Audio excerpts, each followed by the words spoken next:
Buenas noches. Bendito y amado Padre Celestial, te damos gracias, Señor, por esta noche. Te damos gracias por la presencia de todos los hermanos aquí reunidos, Señor, y por todos los hermanos que están conectados. Amado Padre, te pedimos que traigas con bien a quien todavía haga falta, hermano, Padre, que permitas que todos los hermanos que se puedan conectar lo hagan, Señor, para poder escuchar este mensaje que tú tienes el día de hoy. Amado Padre, te pido por favor que pongas palabras claras, que el mensaje y todo lo que salga de mi boca el día de hoy, Señor, sea solamente tuyo y que me utilices como un instrumento, Señor, para poder compartir tu palabra y el mensaje que tienes hoy para tu iglesia. Amado Padre, te pedimos que nos bendigas y que permitas abrir los corazones de cada uno de los hermanos para comprender bien el estudio del día de hoy. Amado Señor, te agradecemos y te pedimos todo esto, no porque seamos merecedores, sino lo hacemos a través de nuestro amado Señor Jesucristo. Amén. Amén. Amén. Amén. Amén. Buenas noches, hermanitos. Vamos a dar inicio a otro estudio más del libro de Isaías. Y pues ya llevamos varias semanas, ¿no?, con este libro. Y como lo hemos visto, no ha sido cualquier libro. Este nos ha llamado la atención de manera directa, también nos ha exhortado profundamente, pero al mismo tiempo ha sido una carta de esperanza, básicamente escrita por Dios mismo, para un pueblo que, aunque lo había olvidado, todavía le importaba. El estudio, hermanos, de este libro nos confronta, nos enseña, pero sobre todo nos ha mostrado algo que nunca cambia, que es la fidelidad de Dios, incluso cuando el pueblo falla. Y eso no solamente lo vemos en la historia de Israel, también lo vemos en la nuestra. Porque ¿cuántas veces Dios ha sido fiel con nosotros, incluso cuando nosotros no lo hemos sido con Él? La clase pasada nos detuvimos así muy abruptamente en el capítulo 52 y 53, porque como les comentaba todavía faltaba bastante, ¿no? Y no son capítulos que podamos repasar de rápido y decir que ya los vimos, sino como que merecen su propio estudio. Aquí se nos presenta el siervo sufriente, ese que iba a obedecer hasta el final, que iba a cargar con el pecado de muchos y que sería despreciado, herido y humillado, pero que a pesar de todo esto terminaría siendo exaltado por Dios. Jesús no vino a morir para conmovernos, vino a cumplir la voluntad del Padre, a ofrecerse como sacrificio y abrir un camino para que podamos reconciliarnos con Dios. Y eso, hermanos, no ocurre nada más por sentir bonito, no por repetir oraciones, ni por tener buenas intenciones. Eso solamente ocurre cuando uno responde al plan de Dios, con obediencia, con arrepentimiento, con un corazón quebrantado y, por supuesto, con el bautismo.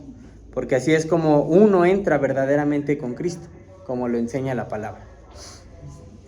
Isaías está profetizando estos capítulos más de 100 años antes de que el pueblo de Judá se ha llevado al exilio.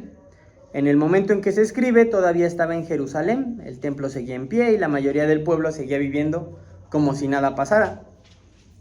Pero Dios les permitió ver ese más allá que iba a pasar. Y no solamente como el castigo, sino también como lo que les iba a pasar después de ese castigo. Históricamente, lo que Isaías describe en estos dos capítulos corresponde al periodo después del exilio babilónico, que ocurrió cuando Nabucodonosor conquistó Jerusalén en el año 586. Destruyó el templo y se llevó a los judíos cautivos a Babilonia. Pero después de 70 años, tal como Dios lo prometió, el pueblo fue liberado. ¿Alguien recuerda por quién fue liberado, hermanos? Por Ciro. Por Ciro, muchas gracias, hermano. El rey de Persia, que fue en el año 539 a.C.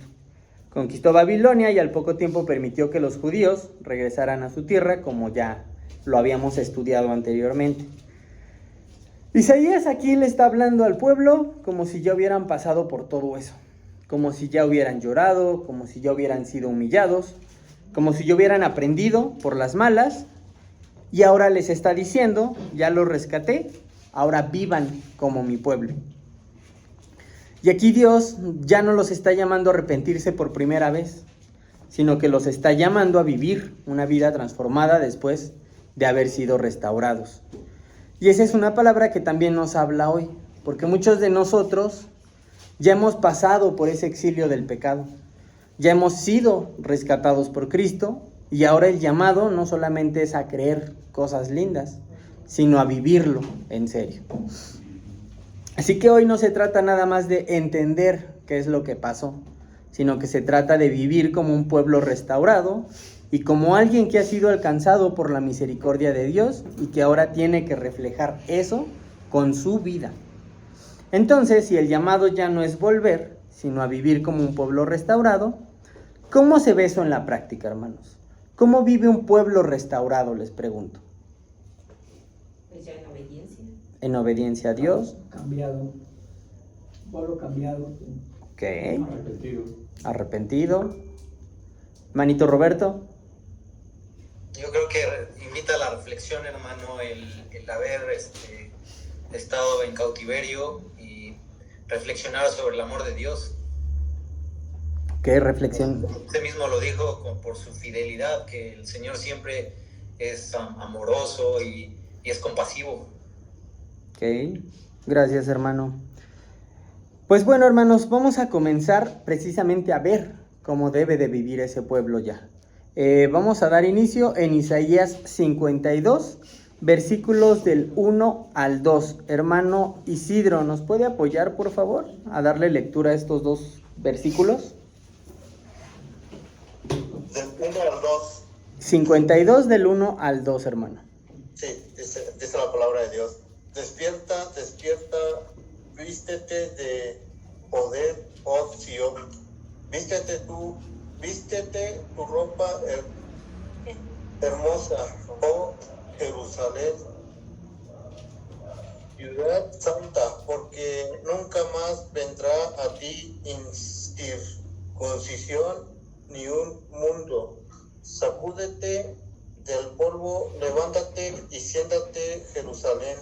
Suelta las ataduras de tu cuello, cautiva hija de Sión. Amén. Gracias, hermanito.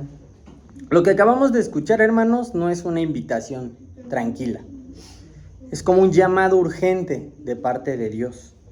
No le está hablando a cualquier pueblo, sino que le está hablando a Jerusalén, a su pueblo restaurado, pero que seguía viviendo como si todavía estuviera en el exilio. Dios no les está diciendo despierten porque estén físicamente dormidos, sino porque espiritualmente seguían en pausa, estaban apagados, no se movían. Y lo fuerte es que ya habían sido liberados. Ya no estaban en Babilonia, ya no eran cautivos, pero seguían pensando como esclavos, actuando como si nada hubiera cambiado, como si la restauración de Dios fuera algo simbólico y no una realidad.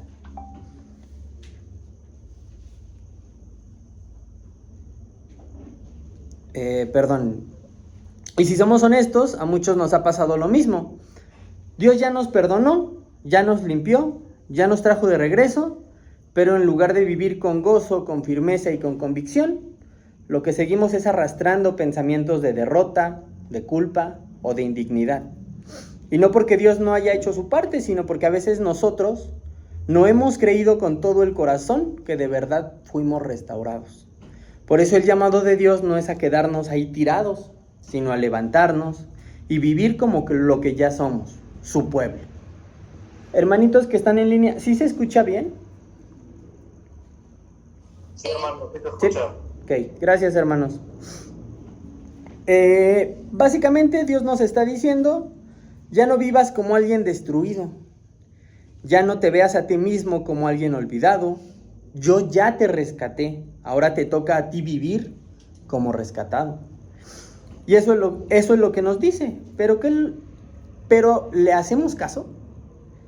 Cuando uno ha sido restaurado por Dios, lo mínimo que puede hacer es levantarse con gratitud, con dignidad y con un compromiso de vivir de manera diferente. Y ese detalle final, el de soltarse de las ataduras del cuello que nos leyó nuestro hermano, es como un golpe. Porque muchas veces no son cadenas nuevas las que nos atan, sino que son restos del pasado que seguimos abrazando. Tal vez ideas, temores, culpas o recuerdos que Dios ya limpió en nosotros, pero que nosotros seguimos usando como una excusa para no avanzar. Pero va de nuevo, si Dios ya rompió las cadenas, ¿por qué muchos seguimos cargando con ellas? ¿Ustedes por qué creen que algunas personas sigan cargando? A pesar de bautizarse, a pesar de escuchar la palabra, ¿por qué se aferran? Hermanito Ricardo. Porque a veces, hermano, todavía no soltamos el pasado. No soltamos. Todavía no soltamos el pasado. Todavía a veces nos atormenta algunas cosas. Ok, hermano. ¿Alguien más que quiera? Porque a veces nos cuesta trabajo creer que hemos sido restaurados, que hemos sido justificados y que nuestra vida es nueva.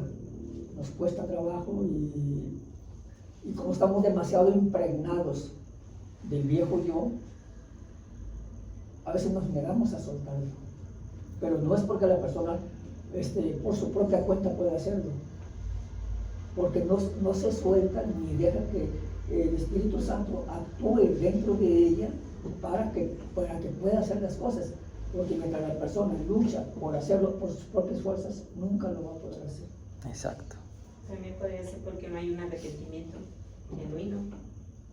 Okay. Sigues con tus mismas cosas, los pensamientos de antes. Ok. Hermano Isidro. Soy hermana. Hermana Rosa, perdón. Estamos los dos aquí en el mismo celular. Lo que pasa, yo creo que a veces seguimos arrastrando porque no dejamos lo malo, ¿no? Siempre a veces sabemos que cuando entregamos nuestra vida a Cristo, sabemos que todas las cosas son limpias en nuestro cuerpo, en la vestidura, pero muchas veces es más fácil lo malo que lo bueno. Entonces es cuesta para la gente que no ha entendido la palabra del Señor que todo lo malo, eso ya se quedó atrás y tenemos que seguir como Dios quiere, ¿no? En santidad y obediencia. Amén. Gracias, hermanita. Hermana Ceci. Yo pienso que, como usted nos dijo en una prédica, tenemos un ciclo y lo repetimos continuamente porque estamos acostumbrados a pecar y a que sabemos que Dios es bueno, nos perdona y volvemos a caer y nos confiamos en que pensamos que falta mucho para que nos llegue el día del juicio final y pues seguimos pecando y fallamos. Gracias, hermanita. Hermanita Janet.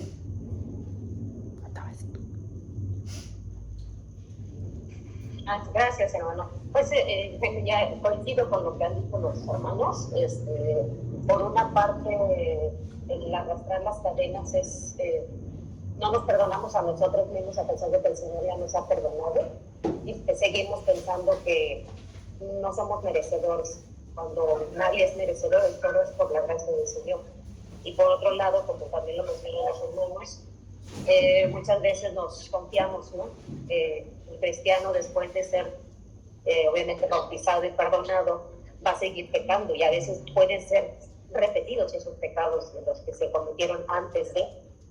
Pero también tenemos que entender que el cristiano puede ser restaurado y que para el Señor pues nada es imposible, pero debe de haber un cambio en nosotros.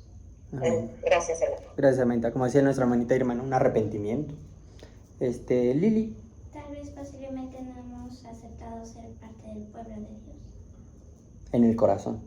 Todavía no lo queremos aceptar. Muchas gracias. Permítame. Hermano Isidro también tenía la mano levantada. ¿O era la hermana Rosa? Sí, hermano, ya lo quité. Disculpa. Ok. Hermanito Ricardo. Bueno, complementando, hermano, creo que a veces la influencia del mal, hermano, a veces tenemos todavía ciertos rasgos de pecado que, aunque nos hayamos bautizado, nos cuesta trabajo dejarlo, hermano. Y el mal nos está minando, diciendo, sigues pecando, le prometes a Dios, sigues tropezándote, ya no tienes perdón, ya no pidas perdón. Ahí está la voz del mal, hermano. Pero ¿qué dice? Su amor y su misericordia son para siempre. Es constante, hermano. Entonces, hay que hacerle caso a Dios en su palabra y no dejarnos decir que el mal, no, ya no tienes perdón, ya no. Sigues pecando, tropezando, lo mismo. No es así, hermano. Es cuestión de tiempo. O sea, a lo mejor el bautizarnos nos va a costar un poquito de tiempo el dejar ciertos hábitos malos que tenemos, hermano. Pero sí se puede, porque precisamente para Dios no hay imposibles. Justamente. Muchas gracias, hermano. Y poco a poco, hermanos, fuimos llegando a ya opinar algo similar, ¿no? Todos rascamos esa parte de el pecado, esa inclinación natural de nuestra carne. Muchas veces seguimos atados porque no queremos soltarlo, eso que nos esclaviza, porque hemos aprendido a vivir con esas cadenas al punto de que ya ni siquiera nos incomodan. Pero no es que no incomoden, no es que no estorben o que ya no nos duela. Eso no quiere decir que no esté mal, ¿no? Como alguna vez en una prédica también comentaron, nos estamos acostumbrados tanto a esto que ya ni siquiera sentimos que esté mal. Ya estamos tan acostumbrados que seguimos viviendo eso como si nada pasara. Y muchas veces nos justificamos con, es que así soy. Es que yo así soy, yo no puedo cambiar, así soy, es parte de mí. Pero ahí es justamente donde la palabra nos confronta. Vamos a leer lo que dice Isaías 52, pero ahora del versículo 3 al 6. Hermano Ricardo, ¿nos puede apoyar? Sí, ¿del 3 al 6? Del 3 al 6, hermano, por favor. Sí, hermano, gracias. Sí, todavía más. Ok, del 3 al 6 dice la palabra de Dios. Porque así dice Jehová, de balde fuisteis vendidos, por tanto, sin dinero seréis rescatados. Porque así dijo Jehová el Señor, mi pueblo descendió a Egipto en tiempo pasado para morar allá, y el asirio lo cautivó sin razón. Y ahora, ¿qué hago aquí? Dice Jehová, ya que mi pueblo es llevado injustamente, y los que en él se enseñorean lo hacen aullar, dice Jehová, y continuamente es blasfemado mi nombre todo el día. Por tanto, mi pueblo sabrá mi nombre por esta causa en aquel día, porque yo mismo que hablo, he aquí estaré presente. Amén. Gracias, hermano. No fueron vendidos por dinero. En otras palabras, no es que alguien haya pagado por ellos, se los haya llevado de manera legítima. El pueblo fue entregado por su pecado, por su rebelión, por haberse alejado de Dios de manera voluntaria, como vimos en Isaías 50, versículo 1. Y de la misma forma su liberación tampoco iba a depender del dinero o de algún acuerdo humano, sino del poder de Dios para rescatarlos. Esto es importante porque muchas veces pensamos que para ser restaurados tenemos que hacer méritos, pagar de alguna forma lo que hicimos, ganarnos el perdón con buenas obras. Pero Dios aquí nos deja claro que la restauración no se compra. Se recibe por gracia, se responde con obediencia y se honra con una vida transformada. Efesios capítulo 2, versículos del 8 al 10 nos dice, porque por gracia sois salvos por medio de la fe, y esto no de vosotros, pues es don de Dios, no por obras para que nadie se gloríe, porque somos hechura suya, creados en Cristo Jesús para buenas obras, las cuales Dios preparó de antemano para que anduviésemos en ellas. Y luego les dice algo que duele. Mi pueblo descendió a Egipto y Asiria lo oprimió sin razón. Básicamente está repasando el historial del sufrimiento de su pueblo. La esclavitud, la opresión, inclusive la humillación. Y todo eso no fue por accidente. Fue consecuencia de sus decisiones. Ahora intentemos imaginar cómo se percibe esto desde el corazón del Señor. Él formó este pueblo con sus manos, lo cuidó desde cero, lo rescató y lo perdonó una y otra vez. Y ahora dice, su nombre está siendo blasfemado todos los días. ¿Por qué? Porque su pueblo no está reflejando quién es Él. Porque los demás ven a los judíos derrotados, destruidos, y creen que su Dios es débil. O peor aún, que se olvidó de ellos. Y eso es exactamente lo que pasa, hermanos, cuando nosotros no vivimos conforme al llamado de Dios. El nombre de Dios es deshonrado, no solamente por lo que hacemos, sino por lo que no hacemos también.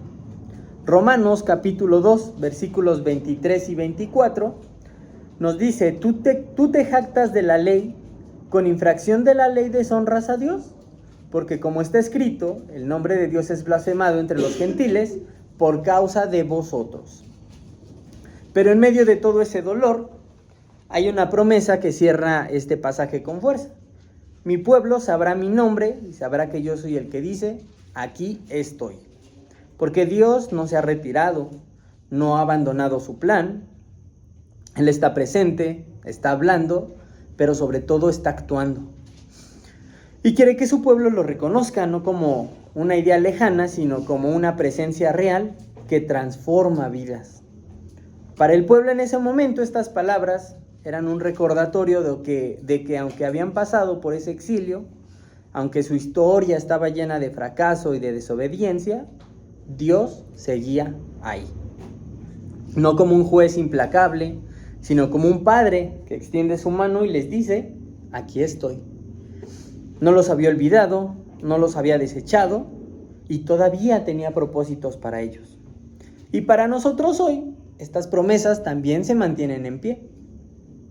Porque incluso después de nuestros errores, de nuestras caídas, de nuestras temporadas de frialdad o de rebeldía, Dios sigue diciendo, aquí estoy. No con reproche, sino con amor. No con condenación, sino como con una invitación a regresar a Él, a vivir como verdaderos hijos, a dejar de sobrevivir espiritualmente y comenzar a caminar con identidad, con compromiso y con gratitud. Porque conocer su nombre no solamente es saber cómo se llama, sino que es experimentar quién es. Y eso cuando pasa de verdad en los corazones, lo cambia. Sigamos con nuestra lectura, hermanos, versículo 7 al versículo 12. Hermanita Susi, ¿nos puede apoyar, por favor? Del capítulo 52.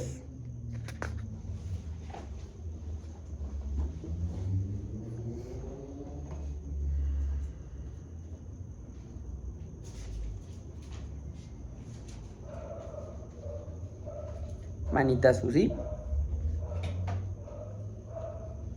Si quieres yo lo leo. Por favor, hermanita Rubí. ¿Del 7 al cual? 12, por favor. Cuán hermosos son sobre los montes los pies del que trae alegres nuevas, del que anuncia la paz, del que trae nueva del bien, del que publica salvación, del que dice a Sión, tu Dios reina. Voz de tus atalayas. Alzarán la voz, juntamente darán voces de júbilo, porque ojo a ojo verán que Jehová vuelve a traer a Sión. Cantad alabanzas, alegraos juntamente, soledades de Jerusalén, porque Jehová ha consolado a su pueblo, a Jerusalén ha redimido. Jehová desnudó su santo brazo ante los ojos de todas las naciones, y todos los confines de la tierra verán la salvación del Dios nuestro. Apartaos, apartaos, salid de ahí, no toquéis cosa inmunda, salid de en medio de ella. Purificaos a los que lleváis los utensilios de Jehová, porque no saldréis apresurados, ni iréis huyendo, porque Jehová irá delante de vosotros y os congregará el Dios de Israel. Amén. Muchas gracias, hermanita. No basta con que Dios nos saque del pecado, también nos llama a apartarnos de él. No solamente salir de manera geográfica, sino salir espiritualmente. No podemos seguir caminando como esclavos cuando ya fuimos hechos libres. No podemos decir que estamos restaurados y seguir cargando con lo que Dios ya nos quitó. Romanos capítulo 6, versículos del 6 al 7 nos dice, sabemos que nuestra vieja naturaleza fue crucificada con Él para que nuestro cuerpo pecaminoso perdiera su poder y ya no siguiéramos siendo esclavos del pecado, porque el que ha muerto ha sido liberado del pecado. Por eso en Isaías leemos, purifíquense los que llevan los utensilios del Señor, porque eso era una imagen que todos entendían. Los sacerdotes que iban a transportar los objetos del templo, santos, no podían estar en pecado, no estaban manchados, es más, ni siquiera tenían que estar distraídos, tenían que estar listos. Pero esto también aplica el día de hoy. Porque si llevamos el nombre de Cristo, si somos parte de su iglesia, entonces también estamos cargando con algo sagrado. Porque nuestra vida es un testimonio, nuestro cuerpo es un templo, pero nuestro propósito debe de ser eterno.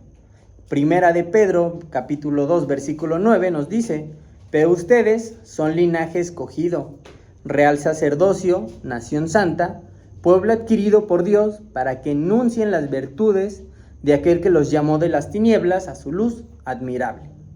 Y este llamado sigue siendo tan válido como entonces, hermanos, porque Dios no nos rescató para que sigamos atados. Nos llama a vivir dignamente, purificados y conscientes de que llevamos algo sagrado en nosotros. No estamos huyendo, sino que estamos siendo guiados. Y si Dios va delante de nosotros y también detrás, ¿qué nos podría detener? Vamos a terminar el capítulo 52 con el versículo 13 al 15. Hermana Rosita, ¿nos puede apoyar, por favor? ¿Del 13 al 15? Sí, hermana, por favor. La palabra de Dios dice: he aquí que mi siervo será prosperado, será engrandecido y exaltado, y será puesto muy en alto. Como se asombraron de ti muchos de él, de tal manera fue desfigurado de los hombres en su parecer y su hermosura, más que la de los hijos de los hombres. Así asombrará a él a muchas naciones, los reyes cerrarán ante él la boca, porque verán lo que nunca les fue contado y entenderán lo que jamás habían oído. Amén. Gracias, hermana. Y aquí empieza una sección que cambia ese tono por completo. Porque hasta este punto, Isaías venía hablando de la restauración del pueblo, de la salida de Babilonia, del llamado a la pureza. Pero ahora, esa conversación se lleva a un nivel más alto. Ya no se trata solamente de la condición del pueblo, sino del instrumento que Dios va a usar para traer su redención, su siervo. Este siervo va a ser exaltado, enaltecido, engrandecido, pero esa gloria no va a venir por medio de la fuerza, ni por la conquista política, ni mucho menos por popularidad. Va a venir después de un proceso de sufrimiento brutal. Isaías dice que su rostro fue desfigurado más que el de cualquier hombre. No estamos hablando solamente de dolor físico, sino de humillación profunda, pública, pero también voluntaria. Porque este siervo no es víctima de un accidente, no es alguien atrapado por el destino, es alguien que se entrega a sí mismo, en obediencia total a la voluntad de Dios. Isaías anticipa algo que el pueblo de Israel no podía imaginar, que su mayor esperanza vendría a través del sacrificio de alguien que iba a parecer irreconocible, pero que a través de ese dolor impactaría a todas las naciones. Y lo dice así: reyes cerrarán la boca, verán lo que nunca les fue contado, entenderán lo que jamás habían oído. Lo que el mundo no esperaba, lo que no se enseñaba en los palacios, lo que no se calculaba en los planes humanos, Dios lo puso en marcha por medio de Jesús. Este pasaje es un anticipo profético del corazón del Evangelio, porque Jesús no fue glorificado a pesar del sufrimiento, sino que fue por medio de él. Filipenses capítulo 2, versículos del 8 al 9 nos dice: y estando en la condición de hombre se humilló a sí mismo, haciéndose obediente hasta la muerte y muerte de cruz, por lo cual Dios también le exaltó hasta lo sumo y le dio un nombre que es sobre todo nombre. Y eso cambia todo, porque nos obliga a replantear lo que creemos que significa ser grande en el reino de Dios. Y entonces la pregunta que tenemos que hacernos no es cómo nos hace sentir esto, sino ¿estamos dispuestos a seguir al siervo glorificado por el mismo camino de obediencia y de entrega que ya nos mostró? Porque si admiramos su sacrificio, pero no lo obedecemos, solamente nos estamos quedando en la superficie. Y este siervo no vino a ser admirado, sino que vino a ser seguido. Continuando, Isaías capítulo 53, versículos del 1 al 3. Gigi, ¿nos apoyas, por favor? Sí. ¿Quién ha creído a nuestro anuncio y sobre quién se ha manifestado el brazo de Jehová? Subirá cual renuevo delante de él como raíz de tierra seca. No hay parecer en él, ni hermosura le veremos más sin atractivo, para que le deseemos, despreciado y desechado entre los hombres, varón de dolores, experimentado y quebranto, y como escondimos de él el rostro, fue menospreciado y no lo estimamos. Amén. Gracias. Isaías plantea una pregunta directa y desafiante. ¿Quién ha creído nuestro mensaje? ¿A quién se le ha revelado el brazo del Señor? Y esta pregunta no es retórica, sino que es una invitación, hermanos, a reflexionar sobre cómo recibimos el mensaje de Dios. Porque no siempre lo que Dios revela es fácil de aceptar. No siempre viene envuelto en grandeza visible o en señales impresionantes. La fe es lo que abre los ojos para entender el poder invisible de Dios. Romanos 10, versículos del 16 al 17 nos dice: mas no todos obedecieron al evangelio, pues Isaías dice: Señor, ¿quién ha creído a nuestro anuncio? Así que la fe es por el oír, y el oír por la palabra de Dios. Cuando el brazo del Señor se manifiesta, no siempre lo hace con la fuerza que la humanidad espera. No se presenta con un ejército o con majestad humana, sino que puede aparecer en la forma más humilde, sencilla y, si lo quieren ver, hasta vulnerable. Pero esa precisamente es la fuerza que Dios elige, lo débil para confundir a los fuertes, lo humilde para elevar lo que el mundo menos espera, porque Dios no busca impresionar con apariencias, sino transformar con poder real. Y la realidad es que este siervo no tenía nada atractivo para llamar la atención. No era un líder carismático, no deslumbraba con su presencia. Por el contrario, fue despreciado, rechazado, ignorado. Pero esto nos confronta a nosotros porque en nuestra cultura seguimos valorando la apariencia, el éxito visible, la aprobación social. Pero Dios nos recuerda que Él habita con los humildes, que se revela en el quebrantamiento y que honra a quienes confían en Él, aunque no vean un escenario perfecto. Jesús fue un varón de dolores, experimentado en sufrimiento.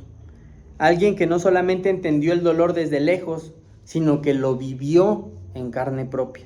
Fue rechazado no por sus faltas, sino porque cumplía el propósito de cargar con el peso del pecado de otros.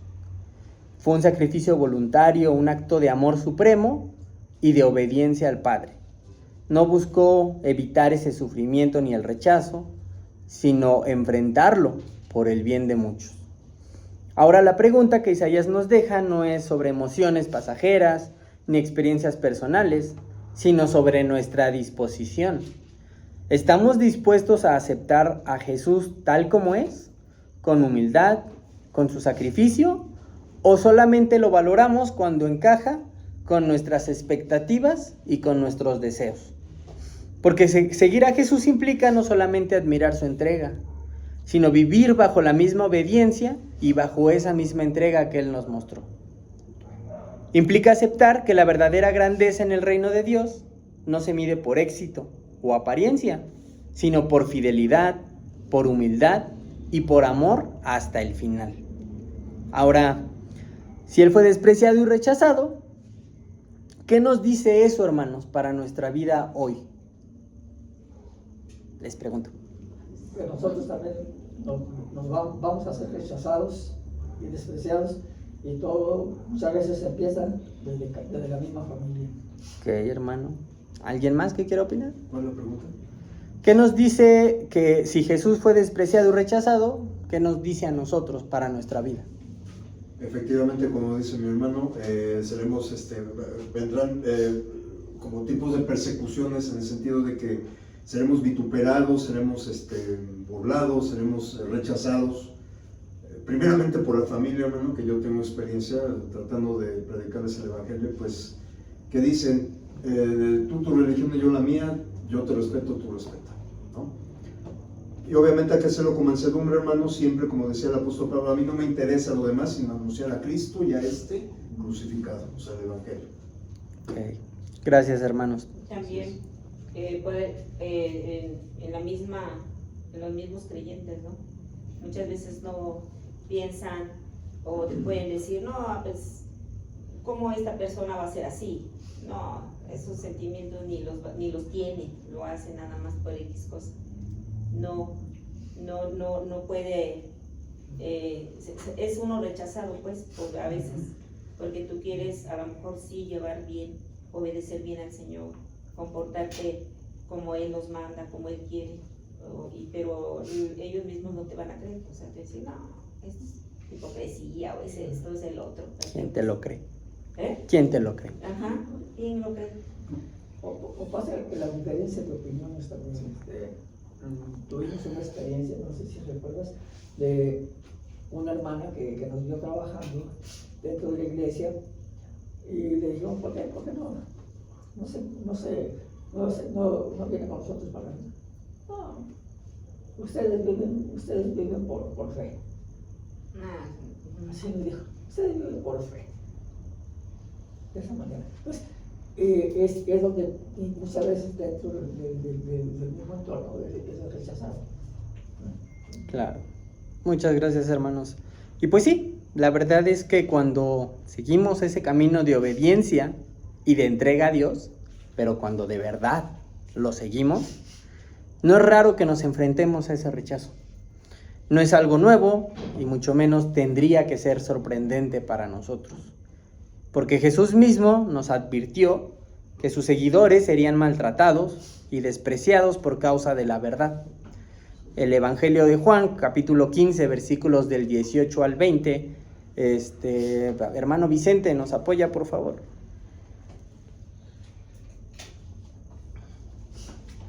Juan 15, versículos del 18 al 20. Dice así la palabra de Dios. Ya no os llamaré siervos, porque el siervo no sabe lo que hace su señor, pero os he llamado amigos, porque todas las cosas que oí de mi Padre os las he dado a conocer. Hermanito, Juan 15. Juan 15, 18 al 20. Del 18 al 20. Del 18 al 20. Si el mundo os aborrece, sabed que a mí me ha aborrecido antes que a vosotros. Si fuerais del mundo, el mundo amaría lo suyo. Pero porque no sois del mundo, antes yo os elegí del mundo. Por eso el mundo os aborrece.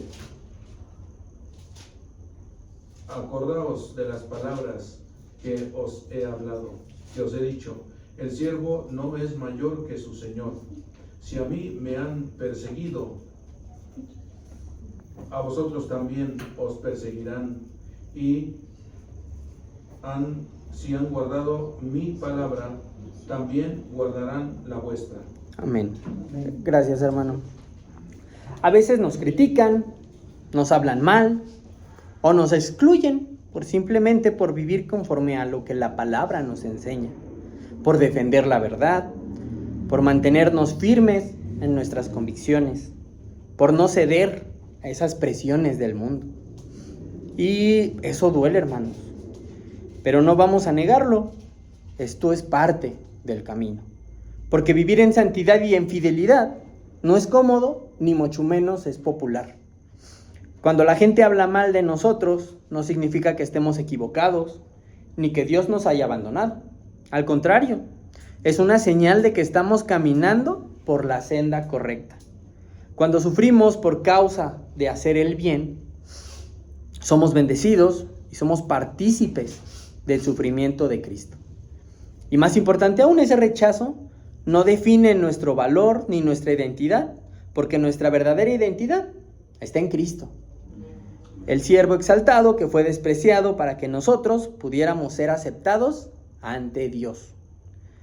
Él llevó sobre sí la vergüenza, el rechazo y el dolor para darnos un lugar seguro y digno delante del Padre. Así que si nos critican, si nos miran raro, si hablan de nosotros a nuestras espaldas, no lo debemos de tomar como derrota, ni mucho menos como un motivo para desanimarnos. Tenemos que recordar que estamos siguiendo un camino que ya fue marcado por Jesús. Él fue el primero en ser rechazado y ahora nos acompaña, pero sobre todo nos fortalece para que seamos fiel hasta el final. Pero también valdría la pena hacernos otra pregunta. ¿Y si nosotros, sin darnos cuenta, estamos del otro lado? ¿Y si hemos despreciado lo que viene de Dios solamente porque no encajaba con eso que esperábamos? ¿Cuántas veces hemos cerrado el corazón a una corrección, a una exhortación o incluso a una enseñanza, simplemente porque no nos gustó cómo vino o quién lo decía? El pueblo no reconoció al siervo porque no lucía como ellos esperaban. No tenía la apariencia que ellos imaginaban. No tenía la fuerza que ellos querían ver. Y a veces nosotros caemos en ese mismo error, porque juzgamos lo que Dios está haciendo por cómo se ve, por quién lo dice, por cómo nos hace sentir, en vez de mirar si realmente viene de Él. Primera de Samuel, capítulo 16, versículo 7.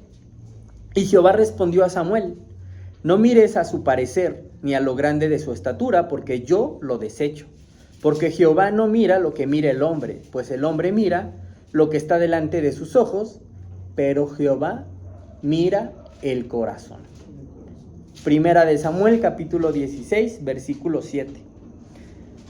Este pasaje no solamente nos consuela cuando somos rechazados por causas de Cristo, también nos reta a examinarnos si estamos viendo con ojos carnales lo que Dios está obrando espiritualmente. Porque no vaya a ser que por estar esperando algo espectacular, terminemos despreciando lo que viene del cielo. Isaías capítulo 53, continuando con nuestra lectura, versículos del 4 al 6. Hermanito César, ¿nos puedes apoyar, por favor? Sí, dice la Escritura: ciertamente Él llevó nuestras enfermedades y sufrió nuestros dolores, y nosotros le tuvimos por azotado, por herido de Dios y abatido. Mas Él herido fue por nuestras rebeliones, molido por nuestros pecados. El castigo de nuestra paz fue sobre Él, y por su llaga fuimos nosotros curados. Todos nosotros nos descarriamos como ovejas, cada cual se apartó por su camino, mas Jehová cargó en Él el pecado de todos nosotros. Amén. Gracias, hermano. No fue un sufrimiento accidental, no fue ajeno. Jesús no padeció por sí mismo, sino lo hizo por nosotros. Lo que Él cargó no era suyo, hermanos, era nuestro. Pero el pueblo, en su dureza, en su ceguera, interpretó mal su dolor y pensaron que estaba recibiendo un castigo justo, que Dios lo estaba hiriendo por algo que Él había hecho mal. Lo miraban como culpable, como alguien rechazado por Dios. Pero Isaías rompía esa idea y declaraba la verdad con claridad. Mas Él fue herido por nuestras rebeliones, molido por nuestros pecados, nos leyó el hermano Omar en el versículo 5. Él no estaba pagando su deuda, estaba pagando la nuestra. Fue golpeado por nuestras fallas, fue quebrado por nuestras decisiones y fue traspasado por nuestras culpas. Y lo que sigue es una verdad que nos debería de hacer estremecer, porque lo que hoy nos da paz, lo que nos reconcilia con Dios, lo que restaura nuestra alma, le costó a Cristo dolor y sufrimiento. Nuestra sanidad espiritual no fue gratis, hermanos, fue comprada con sangre. Él no solamente trajo paz, sino que Él es la paz. Y para que esa paz pudiera alcanzarnos, tuvo que derramarse en sacrificio. Lo que nos reconcilió con Dios fue su entrega total. No un acto simbólico, no una emoción, sino una realidad física y espiritual. El Cordero de Dios siendo inmolado por nosotros. Juan capítulo 1 versículo 29 nos dice: el siguiente día vino Juan a Jesús, que venía a él, y dijo: He aquí el Cordero de Dios que quita el pecado del mundo. Pero aún con todo esto, todos nosotros nos descarriamos. Y eso es incómodo porque muchas veces preferimos pensar que el problema está en el mundo, en los de afuera, en los que no conocen la verdad. Pero la Escritura es clara. Todos nos hemos alejado. Todos seguimos nuestro camino. Romanos capítulo 3, versículos del 10 al 12, dice, como está escrito, no hay justo ni aun uno, no hay quien entienda, no hay quien busque a Dios. Todos se desviaron, a una se hicieron inútiles. No hay quien haga lo bueno, no hay ni siquiera uno. Y lo más fuerte, hermanos, es que no nos descarriamos por ignorancia, al menos nosotros, su pueblo. No fue sin darnos cuenta, sino que el pueblo lo hizo sabiendo y lo sigue haciendo. Muchos de nosotros, y me incluyo, elegimos otros caminos aún sabiendo cuál era el correcto. Preferimos nuestra voluntad, cambiamos la verdad de Dios por nuestras propias verdades porque son más cómodas. Y esto, hermanos, no es una acusación dirigida a alguien, es una realidad general, es una radiografía del corazón humano. Porque así somos cuando nos alejamos del Señor. Cada uno se va por donde mejor le parece, aunque ese camino nos aleje de la vida verdadera. Y allí es donde la gracia se vuelve ruidosa, porque Dios no ignoró nuestro pecado ni lo minimizó, sino que lo cargó, pero no sobre nosotros, sino sobre su Hijo. Él eligió sufrir lo que nosotros provocamos.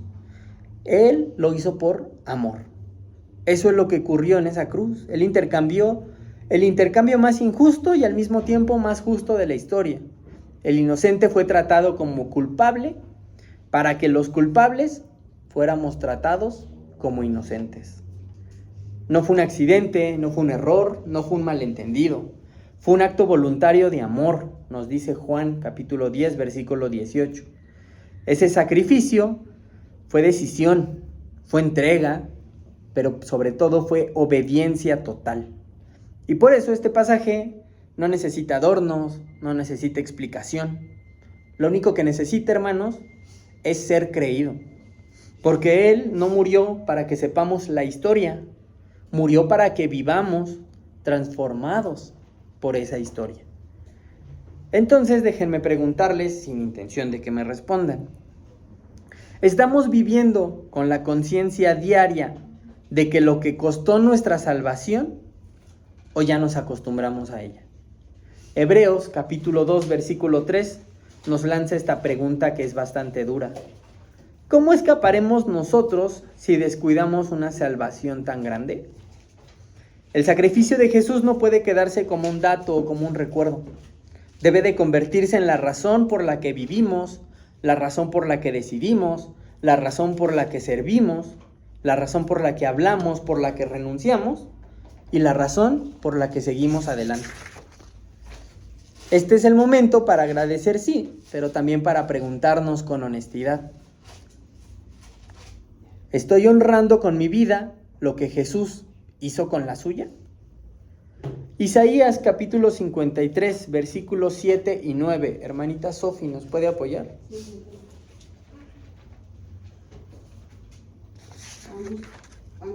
Dice la palabra de Dios, angustiado él y afligido no abrió su boca. Como un cordero fue llevado al matadero, como una oveja delante de sus trasquiladores, enmudeció y no abrió su boca. Por medio de violencia y de juicio fue quitada a sus generaciones. ¿Quién la contará? Porque fue arrancado de la tierra de los vivientes y por la rebelión de mi pueblo fue herido. Se dispuso con los impíos su sepultura, mas con los ricos fue en su muerte, aunque nunca hizo maldad ni hubo engaño en su boca. Amén. Gracias, hermana. No abrió su boca. Lo dice 3 veces en estos versículos. Jesús sufrió en silencio, no porque no pudiera defenderse, sino porque eligió callar. Fue llevado como oveja al matadero, no porque no supiera lo que venía, sino porque sabía para qué venía. Él no fue víctima, fue sacrificio. En Mateo 26, cuando lo arrestan, Pedro reacciona como nosotros lo hubiésemos hecho, con espada en mano. Pero Jesús le dice: ¿acaso piensas que no puedo orar a mi Padre y que Él no me daría más de 12 legiones de ángeles? Lo leemos en el versículo 53. Él podía evitar el dolor, pero eligió cumplir la voluntad del Padre. Eligió callar para obedecer. Fue juzgado y condenado injustamente. Lo sacaron del medio como un criminal y aún así no protestó. Pilato mismo lo notó y se sorprendió que no respondiera a las acusaciones, porque no era solo un juicio humano, era un cumplimiento divino. Porque gracias a su muerte hoy podemos ser llamados hijos de Dios. Jesús no necesitaba hablar para demostrar quién era. Su obediencia fue su mayor defensa, su silencio fue su mayor proclamación y su muerte fue nuestra mayor esperanza. Pero hoy nosotros estamos dispuestos a obedecer aunque no se nos entienda, a callar cuando podríamos defendernos, a seguir fieles aunque el juicio del mundo sea injusto, porque si decidimos seguir al Cordero, tenemos que estar dispuestos a caminar también en su silencio. Hermano Luis, ¿nos puede apoyar con el versículo 10 y 12 del capítulo 53? Luis Omar. Capítulos, ¿versículos qué? 10 y 12, ya para terminarlo. Gracias. Dice la palabra de Dios: con todo eso Jehová quiso quebrantarlo, sujetándole a padecimiento. Cuando haya puesto su vida en expiación por el pecado, verá linaje, vivirá por largos días, y la voluntad de Jehová será en su mano prosperada. Verá el fruto de la aflicción de su alma, y quedará satisfecho. Por su conocimiento justificará a mi siervo justo a muchos, y llevará las iniquidades de ellos. Por tanto, yo le daré parte con los grandes, y con los fuertes repartirá despojos, por cuanto derramó su vida hasta la muerte, y fue contado con los pecadores, habiendo él llevado el pecado de muchos y orado por los transgresores. Amén. Gracias, hermanos. Quiso Jehová quebrantarlo, dice al inicio, y no porque él se complaciera con el sufrimiento, sino porque estaba viendo el propósito eterno detrás de eso. Fue un acto planeado de redención. Jesús mismo nos dijo: nadie me quita la vida, sino que yo la pongo por mi propia voluntad. En Juan capítulo 10, versículo 18. Y la puso por amor, por obediencia y por nosotros. Hebreos 12, versículo 2, nos recuerda que Jesús soportó la cruz por el gozo puesto delante de él. Y ese gozo, hermanos, no era evitar el dolor, sino ver los resultados eternos del sacrificio. Ver a pecadores arrepentidos, ver a almas restauradas, pero sobre todo ver a una iglesia viva. Y termina con una gran exaltación, porque Él llevó el pecado de muchos, intercedió por los transgresores, fue contado con los criminales, pero tratado como justo. Murió como si fuera culpable para que nosotros fuéramos tratados como inocentes. Filipenses 2, versículos 8 y 9 dice que se humilló a sí mismo haciéndose obediente hasta la muerte, por lo cual también Dios lo exaltó hasta lo sumo. Jesús entregó su vida, pero la recuperó y ahora intercede por nosotros, ya no como cordero, sino como rey, ya no como acusado, sino como abogado, ya no en silencio, sino como el que habla a nuestro favor. Así que, hermanos, si este siervo dio todo, ¿qué nos detiene a nosotros a darlo todo también? No por miedo, no por culpa, sino por gratitud. Porque el sacrificio de Jesús es la base de nuestra identidad, de nuestro llamado y de nuestra misión. Estos dos capítulos, hermanos, son la revelación del amor de Dios en su forma más cruda y profunda, porque nos mostraron que la salvación no es barata. Fue comprada con dolor, con sangre y con obediencia. Y nos recuerda que la gracia no ignora el pecado, sino que lo enfrenta. Si Jesús sufrió todo eso por nosotros, no podemos vivir como si nada. No podemos seguir cargando cadenas que Él ya rompió. No podemos tratar su sacrificio como algo común. Estos capítulos, hermanos, son una verdad para vivir. Y la única respuesta digna es una vida rendida, agradecida y decidida a honrar lo que Jesús hizo con la suya. Por eso les decía que estos 2 capítulos nos iban a llevar más tiempo. Hasta aquí el estudio de estos 2 capítulos, hermanos. No sé si tengan comentarios, preguntas, quejas, sugerencias. Hermano Ricardo. Hermano, pues antes que nada agradecer a Dios y agradecer que lo está utilizando como un buen instrumento de enseñanza. Gloria a Dios. Que Dios le bendiga, hermano. Y como un humilde comentario, hermano, precisamente hay que tener ese agradecimiento ahora que somos hijos de Dios, cristianos. ¿Cómo agradecerle al Señor esa salvación tan grande, precisamente que no la merecemos, pero más sin embargo, por el poderoso amor que nos tiene el Señor, Él mismo ofreció su vida? Y como leímos, cuán preciosos son los pies de los que anuncian la buena nueva. Entonces nuestra misión, hermano, como dice Mateo 28, del 18 al 19, hermano, y hacer discípulos a todas las naciones, bautizándolos en el nombre del Padre, y del Hijo, y del Espíritu Santo. Y debemos de tener bien aferrado, hermano, el Evangelio. Porque muchas personas nos van a preguntar, ¿qué es el Evangelio? Pues es la buena nueva salvación. Sí, pero ¿qué es? Muchos dicen, no sé. Cuando hagan preguntas, hermanos, nos hagan preguntas, aquí están las respuestas, con versículos. Con versículos. ¿Qué es el Evangelio? 1 Corintios capítulo 15, del 1 al 4. La esencia es muerte, sepultura y resurrección. ¿Cómo se obedece? O sea, Dios ahí ya hizo la parte más difícil, la que no podíamos hacer. Ahora nos corresponde hacer lo nuestro, hermano. ¿Y cómo es? ¿Cómo se obedece? Pues nos vamos a Romanos 6, del 3 al 5. ¿Y cuál es la parte esencial? El bautismo. Para llegar al bautismo hay 4 pasos previos, hermano. Que todos los pasos son muy importantes. Pero el bautismo, hermanos, es la obediencia al Evangelio de nuestro Señor Jesucristo. Y que muchos allá afuera están rechazando o están torciendo, hermano. Hay muchas personas de otras religiones con mucha fe. El Señor lo sabe, hermano. Lo sabe. Tienen mucha fe, mucha hambre, pasión por el Señor. Pero ahí estamos nosotros, hermano, dijo el Señor. Ustedes son la sal, son la luz del mundo. Y tenemos que ir por esas personas, hermano. Esa es nuestra misión. Y es una forma de agradecer al Señor una salvación tan grande que no lo merecíamos. Entonces, ir por esas personas, hermano. Es nuestra misión principal. Dice la epígrafe, las epígrafes, aquí o los títulos de la Biblia, la gran comisión, hermano. Que a veces nos estamos olvidando de la gran comisión, como congregación. Pero que ahora, gracias a Dios, hermano, pues vamos a fortalecerla para ir por esas almas, hermano. Amén, hermano. Gracias. Gloria a Dios, hermano. Gracias. Y principalmente entenderlo, ¿no? Porque podemos aprenderlo, podemos memorizarlo, pero si no entendemos lo que Jesús hizo por nosotros, no lo reflejamos en nuestra vida. Hermana Irma. Eso tienes razón, porque yo a veces oigo comentarios que dicen, ay, qué bonita reflexión, ay, qué bonito texto, ay, qué bonito esto.